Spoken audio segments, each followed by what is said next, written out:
دا مولان څه کوي دې مولانو یو جاج ته جوړ کړی دی دې مولانو یو ټینک ته جوړ کو په دې مدرسو کې نو ته چې مدرسې ته ماله سړی راولي نو ته خو وایي چې دې شل دی دې ګوډ دی او دې جنګي دی او مور یې تنګه کړې ده او پلار یې تنګ کړی دی تا ماله د کومې ډاکټر قدیر راولېږو او چې ماله ډاکټر قدیر دې راولېږو چې پستا په خاندان کې کوم ماشوم ذهین وي ته خو پرایویټ سکول ته لېږې ډاکټر دې جوړی ته خو دې وکیل جوړی ته خو دې انجینر جوړی نو چې کله ته دا څیزونه جوړی او رالېږې ماله شل ګوډ نو چې زه دله صرف مسلمان کما او ټوپی ورته په سر کما او ګیره پې پرېږدم او تا له خپې چاپې کوي د شکر نو باسې چې ما دله د دې کنډم نه دا شی جوړ کړو یو سړی میلې د خر بولی و ماسپښینه پورې خرڅاو اوس ساده سړی هغه څه پوهېږي اوس درګاه والا خو سادهګان خلک دی درګاه نوم دی نو درګاه والا خو د کائنات سادهګان خلک دی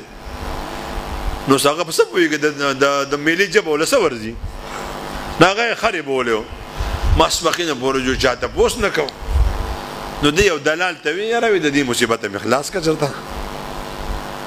د هغه یې په سوی دله خرڅ کړمه وی ماتې خلاص که بس په هر څه چې خرڅوي خو ماتې خلاص که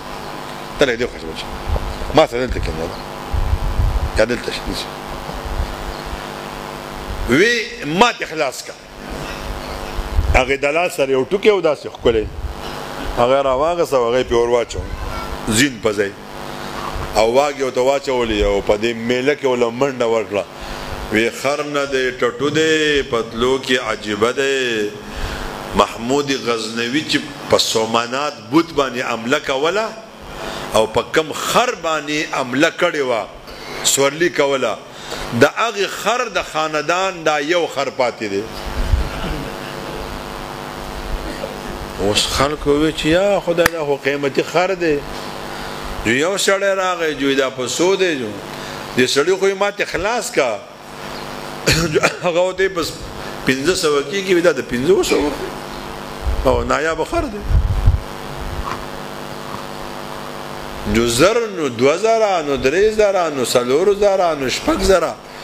هغه نایه کې خوشحالېږي ماشاءالله دا خو ډېر قیمتي خر دی هر سړی راځي په څو یې خرڅوي دی په 2000 نه مړه په 3000 نه مړه 15000 12,000 روپو ته چې ریټ ورسېد نو دا درګۍ والا نایک یې وایي هغې دلال ته وایي نایکه که خوښه دي چې ځان ته یې پرېږدو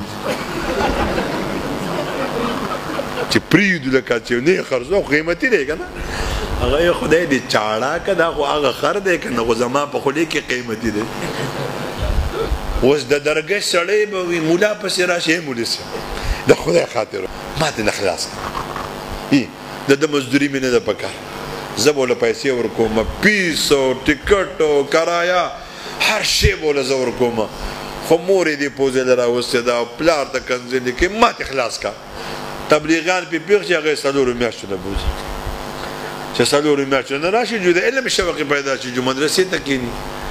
نو چې هغه سپینې جامې اغوستي او بس سبق دی او سبق دی او سبق دی او سبق دی او روزه ده او بیان دی او نو بیا یې دا پلار وایي نه اوس دی به څه کار مار نه کوي اوس دی به ټول عمر داسې په تیاره خوري نو تا خدای نیکبخته که خدای دې جنتي که دا خو ستا هغه وکنه چې تا دې ځان خلاصو ما خو ما پې لاس راښکو ما پې زین ور واچو ما درله قیمتي کوم اوس دا زما په خولې کې قیمتي دی که نه 5 منټه پسې تا له در کومه هم حقه سړی دی بیا به ګیره خرې دي بیا به یې پکې نخرې کړي بیا به دې ته تنګ یې شکر وباسه چې ما په خوله کې او زما سره په خوا کې مې له قیمتي جوړ کنې قسم په خدای د پوزې د پاکولو نو ده چې دا ناست پلار ته کنځلې کولې مور ته کنځلې کولې اوس ته وګوره کائنات کې سړی و چې حسینان دي صرف دا حسینان ښایسته قرآن یې یاد کړو قرآن یې واورو نو نن په پاکستان کې د علماو قدر نشته د هغې وجه دلته دا ده چې نن تاسو باتوري باتوري خبرې کوئ د نن نه 1.5 کال وړاندې په تبلیغي جماعت باندې پابندي ولګېده او تاسو ټول به کتلي په سعودي عرب کې چا پې ولګوله دا چا موږ ته معلوم دی چې استعمالیږي څوک سعودي عرب به استعمالیږي دوبۍ به استعمالیږي لیکن د پیریانو په شانتي خبره به امریکا کوي برطانیه به کوي هغوی ته پته ده چې تبلیغیان زمونږ دشمنان دي دا زمونږ ویخي دشمنان دي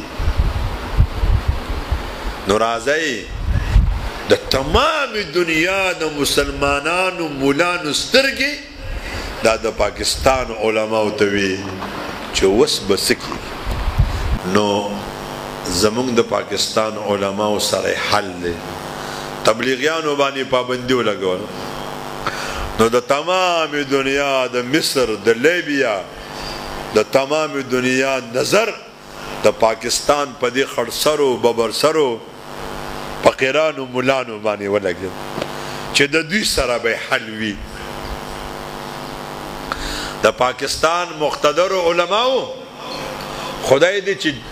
وفات شوي دي قبرونه د نور نه ډکي او چې کم حیات دي خدای دې ورته د هر دشمن نه حفاظت نصیبه کړي په هر میدان کې چې دي هغوی ولګېدل د تمامو ملکونو د علماو مشورو په جواب کې ووي چې تاسو سعودي عرب سفارتخانې ته خط ولېږئ چې دا کار ټیک نه دی دنیا به ستاسو نه اعتماد اوچت شي بیا به دنیا ستاسو خلاف شي په پاکستان کې دننه وفاق المدارس والا خط ولېږو په پاکستان کې دننه تبلیغي جماعت والا خط ولېږو په پاکستان کې دننه جمعیت علماء اسلام والا خط ولېږو په هندوستان کې دننه تبلیغي جماعت والا الته وفاقونو والا دارالعلوم دیوبند والا خطونه ولېږل او چې دا ټول خطوط لاړل سفارتخانو نه دا شی سعودي ګورنمنټ ته ورسېد بیا د پاکستان علما پسې لاړل او الته ورسره ملاقات وکړو هغوی ورته وی موږ ته خو انډیا والا خط رالیږلی موږ ته خو لیبیا والا خط رالیږلی موږ ته خو بنګلادیش والا خط وی داسې ونه کوئ ګنې خطره به درته بیغه شي هغوی ولګېدل هغوی قانون پاس کو په تبلیغي جماعت په پابندي نه خو د دې ځای خلک موږ نه مني خپله خور لور کړمیزه نه د دې ځای دا خړسري ببرسري مولان موږ نه منو